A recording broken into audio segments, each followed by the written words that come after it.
What's up, guys? All right, real quick, I want to talk to you guys about when programming lower body movements for glute hamstring dominance versus quad dominance, as well as overcoming limitations that you have in mobility in order to isolate the target muscle. So we're going to use the lunge as an example. We're going to use the Smith machine, and I'm going to show you how your foot placement and your heel elevation can create more knee flexion that leads to more quad engagement. You got to remember, the quad is a knee extensor.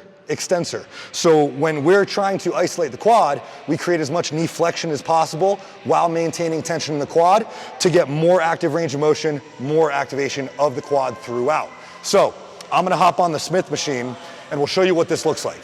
For those of you, when you're thinking of squats, you might think of like a back squat versus a front squat, where a front squat will have more knee flexion, so you'll get more quad activation. You're also gonna have a more upright torso.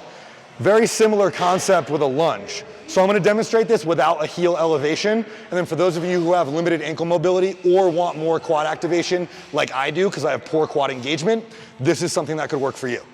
So first, flat feet, limited knee flexion.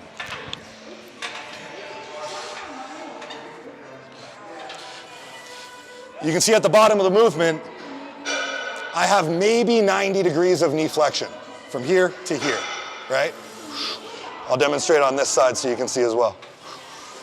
So this is the limitation of my knee flexion, right? Try on this side as well. So about 90 degrees. Now, if I elevate the heel, I'm essentially creating more ankle mobility and I'll create more knee flexion. So you can see that this way. I elevate my heel. You can see how much sharper of an angle this is. So I'm getting more activation of the quad as I push straight up. And I'll demonstrate on this side as well, in case you need that to see.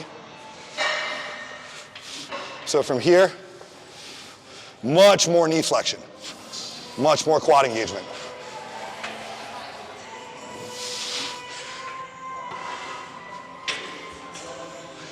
So when we're setting up your movement patterns, we'll note whether or not we want heels elevated, if we want this to be a quad focused movement, if we want it to be a glute and hamstring focused movement, that will be noted in the setup.